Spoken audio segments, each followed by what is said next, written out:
Welcome to video 1 in a video series about how to start and grow a successful business with special guest John Lee Dumas. Now, if your goal is to not just do a real estate deal that makes money, but rather build a business that does deals, this is a video series you don't want to miss coming up.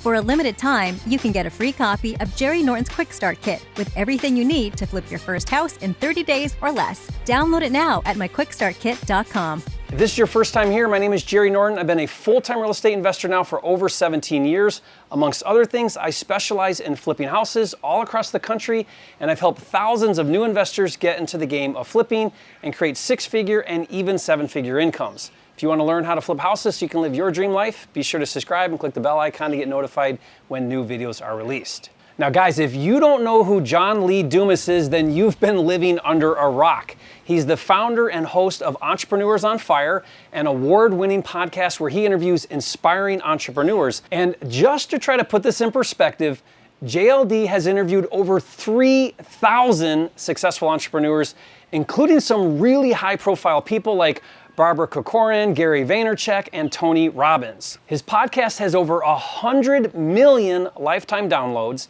over 1 million listeners a month, and JLD recently published his first book, The Common Path to Uncommon Success, which I want to talk about in a minute. But if there's anyone who understands what it takes to start and grow a business, it's John Lee Dumas. So John, thank you for allowing me to be here with you, do this interview, inviting me into your home. This is really an awesome opportunity. We're neighbors now. Well, welcome to Puerto Rico. There's a reason why they call it Isle de Encanta, the Enchanted Island, because although you've only been here since May 1st, I know you were already enchanted by this lovely place. And hey, buddy, mi casa es su casa. Thank you. You know what? I got to tell you, since moving to Puerto Rico like 2 months ago, this is only the second time other than church where I've worn pants. As you can see, I am not wearing pants. I know, you're in your swimsuit, it looks like. I don't think I've worn pants since 2016. Yeah, there's something about the island, right, where you're like, pants? No way. Flip-flop, shorts, t-shirt. That's how we do it, right? Optional. That's awesome.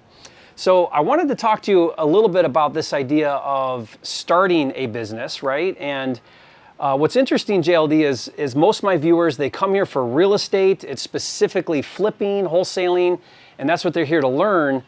But I would venture to say, and tell me if you agree, that learning business and learning entrepreneurship is just as important, maybe even more important perhaps, than the strategy itself, whatever business it is. Would you agree with that?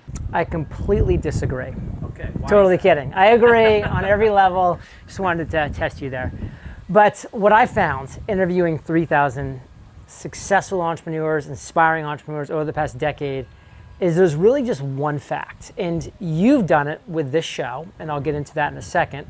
But if you are able and willing to create the #1 best solution to a real and specific problem in this world, you will win. Now, how did you become the #1 show on flipping with over 725 videos on YouTube? You created the best solution to a real problem in this world. It's really that simple. People try to complicate things and they fail every time as a result. How did I become the #1 business podcast host in the world? Back in 2012, I created the best solution to a real specific problem in the world. There was no daily podcast interviewing entrepreneurs about their stories, their strategies, their tactics. It did not exist. So I launched Entrepreneurs on Fire. And day one, Jerry, I became the best daily podcast interviewing entrepreneurs. I don't like to admit this, but I was also the worst. I was the only, and when people can get that through their head, to stop being vague, broad, copying, mimicking other people that are being successful in this world with their venture, and they instead say, how can I become the best solution by niching my face off to a real specific problem in this world, they will not win. Yeah, and this is actually step 2, I think, in your financial blueprint you have, the 17 steps, where you talk about this idea of a niche. And I kind of think about it in terms of kind of the shiny object syndrome a lot of people have, right? You get into business and there's all these things, you get pulled this way, you get pulled that way. And in real estate, I don't know if you know, I think you do because you have a little bit of a real estate background, there are dozens, maybe hundreds of different ways you can make money in real estate investing, right? But this idea of honing down on a niche, it's like, I can swim in the ocean or I can kind of own my pond. You're a big believer in really niching down, and you kind of explained that a little bit. So for people listening, why is there that tendency? Why do we kind of want to go broader and generalize, and how do we avoid that from happening and really hone in on owning that pond and really being that niche provider of a problem, a real problem? If it's real estate, it would be in real estate, but how does somebody kind of really focus in on that? Oh, I remember it fondly back in 2010, a couple years before I launched Entrepreneurs on Fire. I was in the real estate game. And so commercial, right? Both commercial and residential. Okay. So it was just like, do I do FSBO, or how do I get the FSBO owners, to list with me, or do I do, actual listings, or am I a buyer's agent, or do I do short sales or foreclosures, or do I work with banks? There's all these different options. And the problem is most agents try to do all of them. Like, whatever deal I can get, I'm going to do. And so they are just really average to mediocre to poor in all of those things, as opposed to like specializing. When I finally figured that out as a real estate agent, I literally wrote the book on short sales. I became the person that was interviewed about short sales, because this was, of course, during the financial crash back in 2010. Yeah.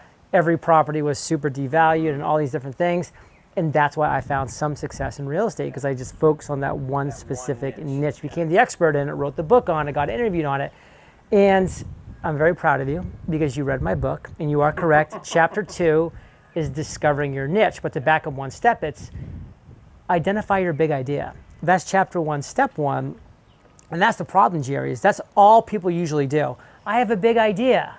And then they stop there, and their big idea is a big idea for 1 million people, and 999,000 of those people fail because they're all saturated and it's all forget about it.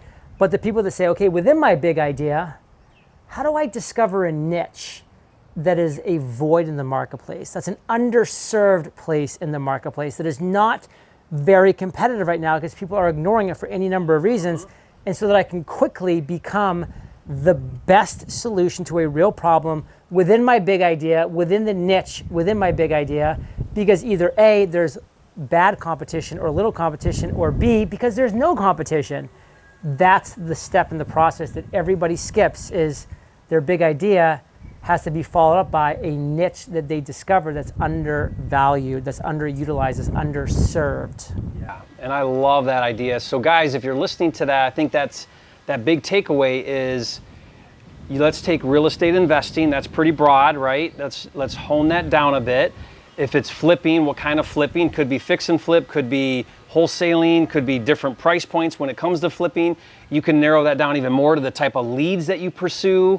So you could be doing on market versus off market. Even within off market, you could narrow down into like tax delinquents or all different types of things. But what JLD is trying to share with you is, if you can really hone in and really niche down and then become the best at serving that particular part of the market, that's how you can be number one in your field, in your niche. And that is you have such a higher rate of success, right, than if you're trying to compete with the juggernauts out there. Because the way I look at it is, in real estate anyway, there's always somebody else who's got a bigger budget, bigger marketing, bigger team. They'll outspend you, they'll beat you to the big picture, but they may not be very good at any one specific thing that's underserved within the market. And finding that is where you can just kind of dominate. And let me interject here, because that's completely right. Like, you're not going to out Jerry. Like, he already has 725 videos. He's producing content like a machine. Good luck catching up or becoming half as good as him, because he's just getting better and he's just putting out more content. So you can do what I also like to call niche stacking, which is like, okay, like Jerry may be the best at this on all of YouTube, but like, what if I find an opportunity where like I can become the best at this specific thing within real estate when I stack in a region or like a zip code or like a town? And so you might look and be like, I'm never going to beat this guy in like, LA, because he's the king of LA or she's the queen of LA, whatever that might be. But like, there's a region where nobody's the king or queen. Go there, be the best. Stack your niches until you can say, okay, I'm absolutely going to be able to become the best because of these stacking of the niches. Okay, I love that. So guys, that's step 2. Now, let's talk about your book for a second. I found it absolutely fascinating and loved every bit of it, partly because I really like systems. I like to take the business I'm in and flipping and really kind of map out and say, okay, there's a way to get from here to here, and if you follow these steps, you can progress. And so I found your book to be very progressive from one step to the next step and broken down that way. And so if you guys are really serious about building a business, one of the things I like to say is in our industry, what I found anyway is that, I don't know, maybe 95% of flippers, they go out in the industry and they focus on like getting a deal and making some money. And rather than focus on building a business that does deals, the difference is you're always chasing the next deal versus putting in place systems, processes, people, team that can repeat the process while you're in your swimsuit sitting out here by your pool, right? Because you've built the systems in place to where it's working around the clock. And in the next video, guys, we're going to talk about this idea of a lifestyle business, because that's something that I gravitate to quite a bit. I'm actually stunned about how unfamiliar most people are with what that even means. What is a lifestyle business? We're going to talk about it in the next video, guys. Appreciate it, brother. Awesome. So guys, if you're looking for a blueprint to create a business of value with the ultimate goal of a lifestyle business with financial freedom, then be sure to get JLD's book, The Common Path to Uncommon Success. I'll put the links to order this book in the description below, as well as other links to follow JLD on social media. And be on the lookout for part 2 in this video series, where JLD is going to share how to create a true lifestyle business by utilizing people and processes. And to help you get started in real estate, be sure to get my 30-day Quickstart Kit. In that, you'll get everything you need to do your first or next real estate deal in the next 30 days. Best of all, I'll give it to you for free. Just go to myquickstartkit.com to download that now. And if you haven't yet, be sure to subscribe to my channel with over 725 videos. This is the #1 channel on YouTube for all things flipping, and I'll see you on the next video.